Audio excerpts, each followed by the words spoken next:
Good morning. Yeah, one more time, really, really loud. Good morning. What a beautiful day. I'm so glad to see all of your beautiful faces here today. Welcome to Occupy Raleigh.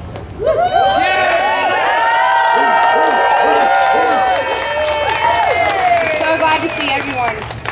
And it's not too late to invite your friends. You can always text them and call them and invite them up to the state capitol and let them know what's going on. Get out. Our opening word will be from Stacie Borrello. She kind of facilitated the Facebook page for Occupy Raleigh that has been a big part of organizing this movement. Yes, Stacie! So please give her a warm welcome, Stacie Borrello.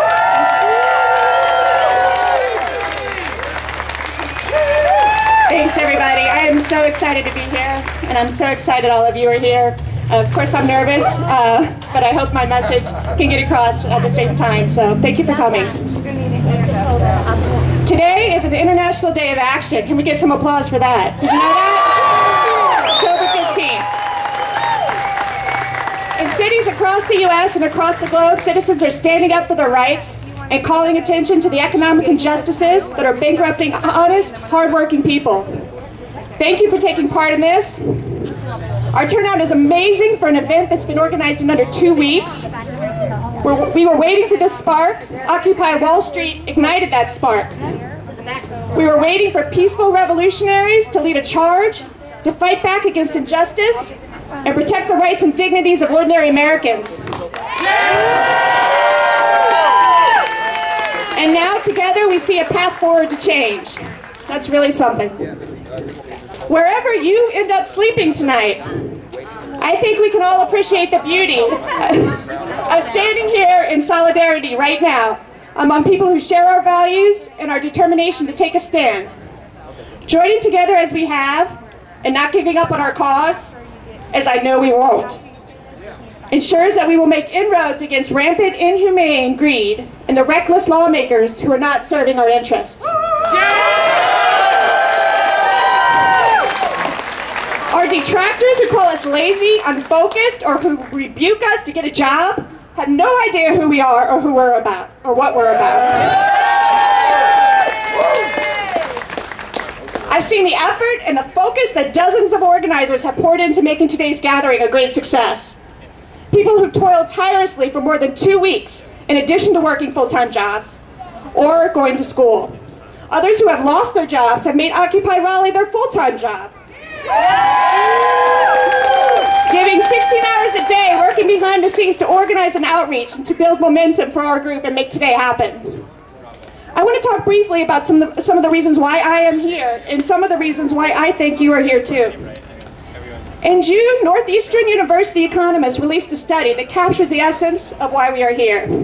The study found that in the wake of the longest recession since World War II, S&P 500 companies are sitting on $800 billion in cash and making massive profits. It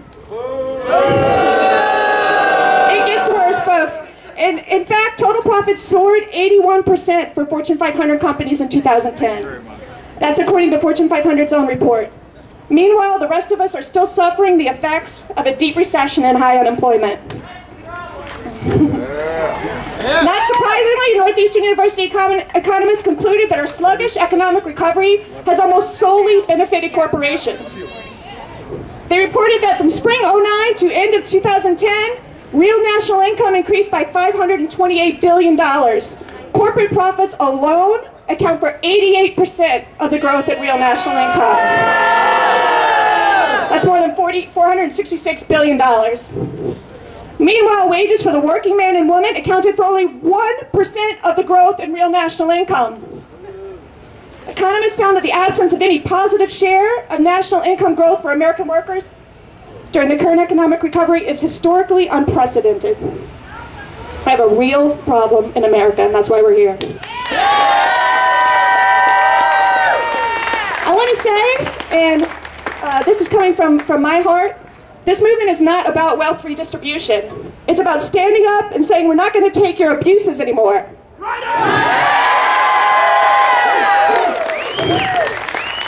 It's about saying we don't want want to steal away the money the rich have rightfully earned. We want the rich to stop stealing from hardworking Americans so they can grow richer.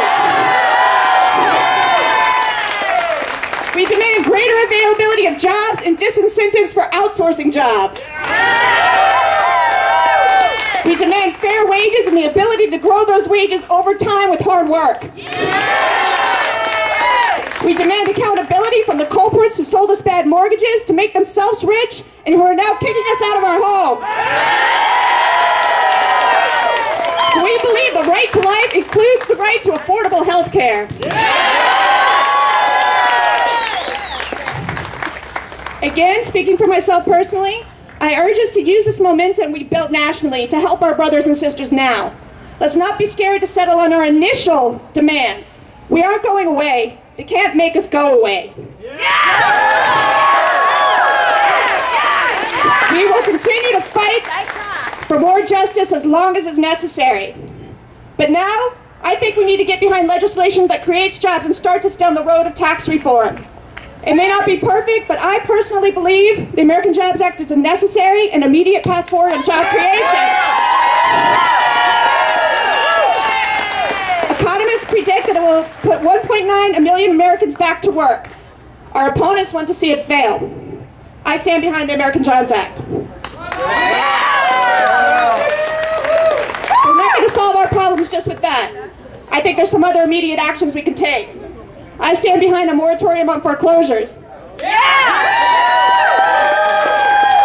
I demand that banks make good faith efforts to atone for the economic damage their predatory loans caused by modifying those loans fairly and compensating people they illegally foreclosed upon. We can support a switch to credit union campaign to stop supporting the big banks who don't care about us. We actually have a volunteer here today. His name's Josh, and he's set up somewhere. Here he is. He's in a black coat, and he's pointing in this direction, over to the right of the Capitol building. There's a guy jumping up and down and waving his hands too. They'd like to talk to you about switching from the big banks to a credit union. We also have a member of our group. Her name's Marcella, and she is working very hard on anti-foreclosure outreach. If you want to be part of that effort, you can contact us, and I will connect you with her. Marcella! OccupyRaleigh@gmail.com. Okay. I know that all of you know that this is just the beginning. We've always been a force, but we are now an increasingly organized force. And I believe our next plan of action will come soon. As long as we stand in solidarity, I believe we will achieve our aims, and I thank you for being here.